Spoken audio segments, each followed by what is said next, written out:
TCS జాబ్కి TC ఇచ్చేయాలి.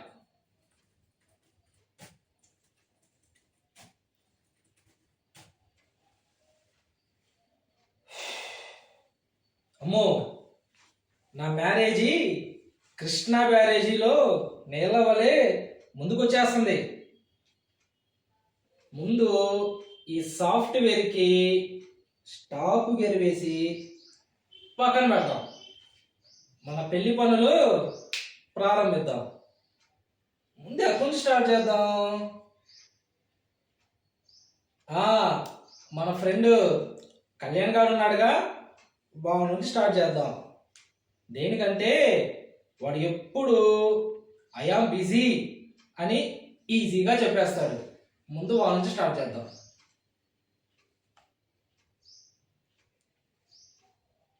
Hello, బాబాయ్ ఎక్కడ్రా? నేనా, దుబాయ్ రా. ఏంటి బాబాయ్, దుబాయా? అవునరా, జస్ట్ లాస్ట్ వీకే నాకు వీసా అండ్ పాస్పోర్ట్ వచ్చింది. అన్ఎక్స్పెక్టెడ్గా వెళ్ళవలసి వచ్చింది. అవునా? ఏమైందిరా అంత గ్యాప్ ఇచ్చావు? గ్యాపు కాదు, బాటిల్ క్యాపు కాదురా, నాకు మ్యారేజ్ కుదిరింది. అబ్బో, అయితే ఈ వార్త అదిరింది. నా మైండ్ మాత్రం చెదిరింది. ఎందుకురా? ఎందుకంటావేంట్రా? నెక్స్ట్ మంత్ 5th నా మ్యారేజీ.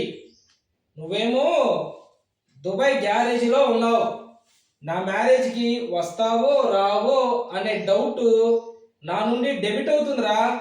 ఓ అందుకా?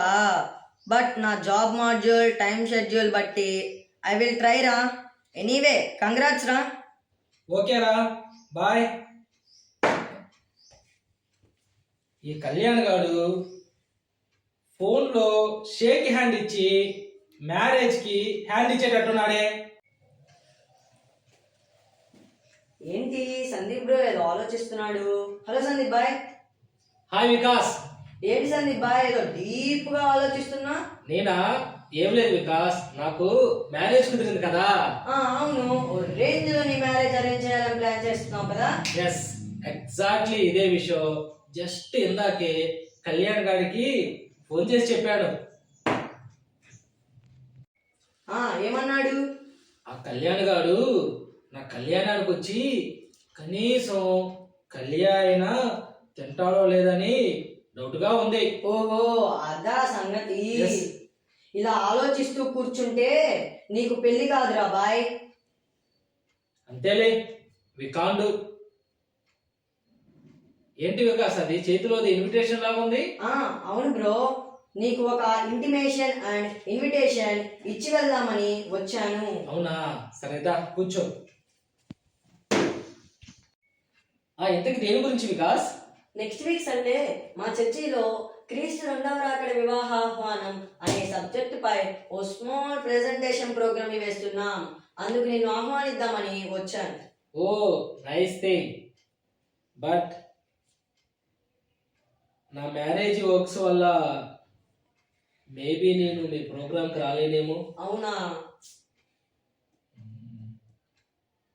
సరే బ్రో, ఓ పని చేద్దాం. సింపుల్ వేలో మీ ప్రోగ్రామ్ గురించి నాకు ఎక్స్ప్లెయిన్ చేస్తావా? సరే బ్రో. ఎందుకంటే చర్చిలో నాది బ్యాచ్.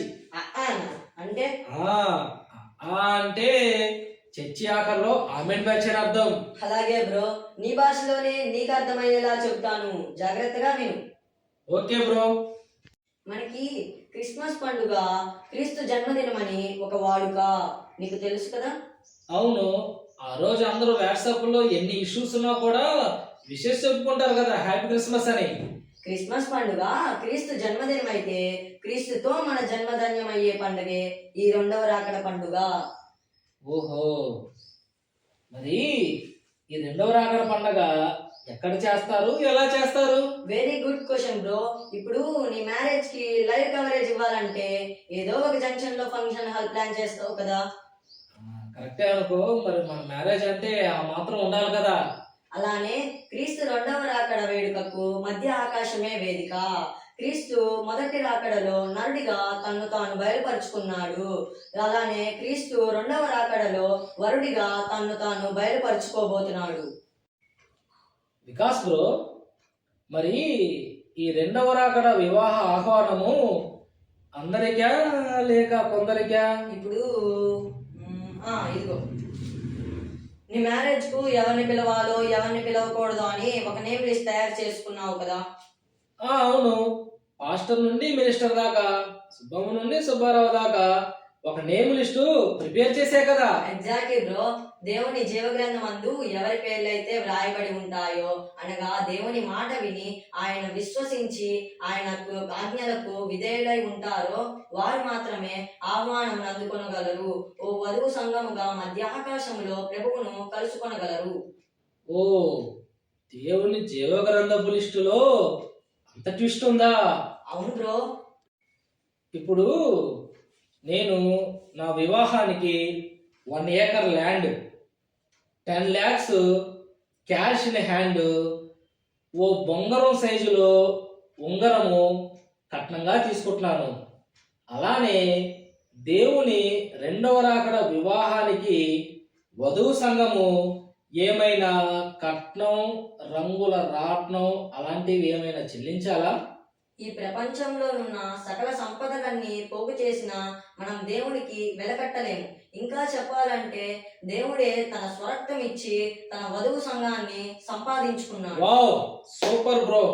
అంటే this property belongs to Jesus Christ అన్నమాట. ఎస్ బ్రో, అలాంటిదే. So Jesus Christ paid the price for our sins and he made us free. Vikas bro, మరి మ్యారేజ్ డే అప్పుడు రాజస్థానీ బ్యాండ్, డీజే సౌండ్, ఇంకా లేటెస్ట్ ట్రెండ్ లాంటి వాటితో పెళ్లి కొడుకుని ఊరేగింపుగా తీసుకొని వెళ్తారు. ఎందుకని? ప్రతి ఒక్కరూ ఆ పెళ్లి కొడుకు వైపు చూడాలని. అలానే క్రీస్తు కూడా మధ్యాకాశం మీదకి వచ్చినప్పుడు ఇలాంటివి ఏమైనా ఉంటాయా? ఓ, ఎందుకు లేవు బ్రో. ఆర్భాటముతోనూ ప్రధాన దూత శబ్దముతోనూ దేవుని బోరతోనూ గణగణగణమంటూ ప్రతిధ్వనిస్తూ పరలోకము నుండి ప్రభువు దిగివచ్చును. Then every I see the sky.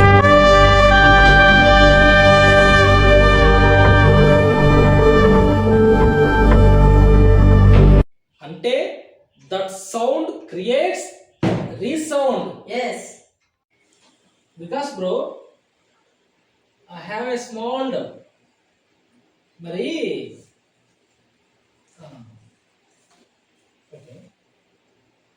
నా మ్యారేజ్ ఇన్విటేషన్లో December 5th and save the date అని వ్రాసి ఉన్నది. అలానే క్రీస్తు రెండవ రాకడ తేదీ ఏమైనా ఉన్నదా? ప్రభు ఎప్పుడు వచ్చును? His return will be sudden, unexpected and without warning. Okay, any morning he will come without warning అన్నమాట. అవును, తాను దొంగవలే వచ్చునని ఓ పోలికగా ఒక ఉపమానం కూడా బైబిల్ గ్రంథమునందు వ్రాయబడి ఉన్నది. ఆ సమయమందు ఆయన రెండవ రాకడకు సిద్ధపడిన వారు ప్రసిద్ధులై ఆయనను మధ్య ఆకాశములో కలుసుకొనగలరు. రెండవ రాకడకు సిద్ధపడని వారు సిద్ధి, బుద్ధి, వృద్ధి లేనివారుగా ఈ భూమిపై 7 ఏండ్లు మహాశ్రమలను పొందేవారవుతారు. సిద్ధబాటు విషయములో సఫలము కాబడిన వారికి దేవుని రాజ్యములో ప్రతిఫలం ఉన్నది. ఎలాగంటే క్రీస్తు 1000 ఏండ్ల పరిపాలన కాలములో పాలకులుగా దేవునితో పాటు పాలిభాగస్థులు అయ్యే భాగ్యము వారికి కలుగుతుంది.